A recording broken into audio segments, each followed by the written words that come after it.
80 words per minute for 9 minutes. 10 seconds more. 5 seconds more. Start. Since we achieved independence in 1947, our national leaders attached importance to education. There has been steady effort to spread education to all levels of Indian society. To strengthen the Indian education system, an educational policy was adopted by the Indian Parliament in 1968. Education was made an important and integral part of the national development efforts. Our government assumed full responsibility for the proper education of the children and adults. Hence, right to primary education or elementary education is now a fundamental right in India. At the time of our independence, majority of the children were deprived of the benefits of primary education.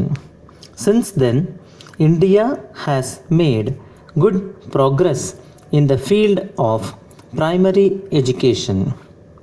Statistics point to the fact that a large percentage of children in age group 6 to 11 years have been enrolled in school. At some places, the enrollment rate is 90%. However, it is proving very difficult to bring the remaining into the ambit of universal primary education because there is a deep rooted prejudice against educating girls and there are practical difficulties of distance and inaccessibility of schools. Moreover, there is also lack of parents' interest to send their children to school. The syllabus of our primary students is quite heavy. A little child of primary school has to read a large number of books. Many books were written in a way that doesn't create interest in young minds. We have less teachers and professors than our needs.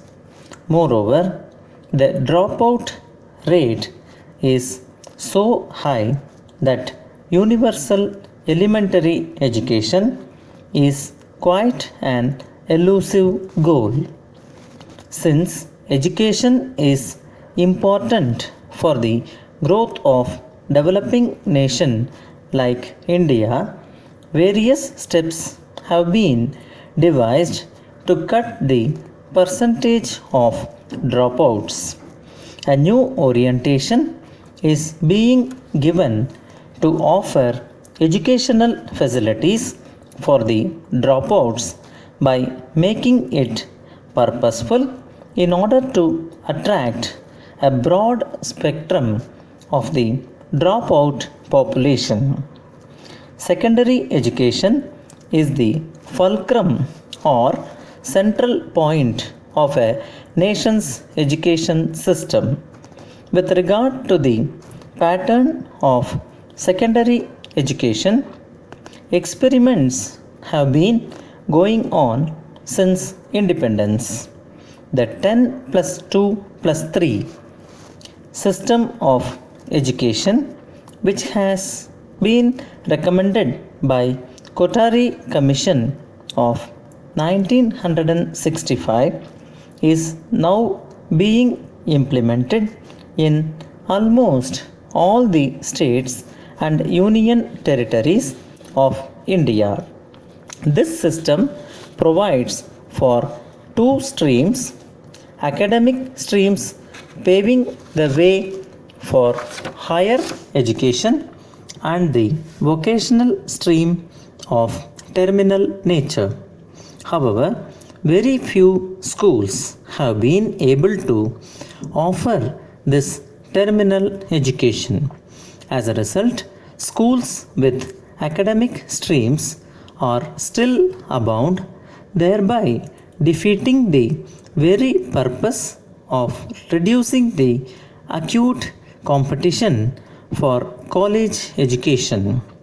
In many states, education is free up to the lower secondary level, and in a few states, education is free up to the higher secondary stage.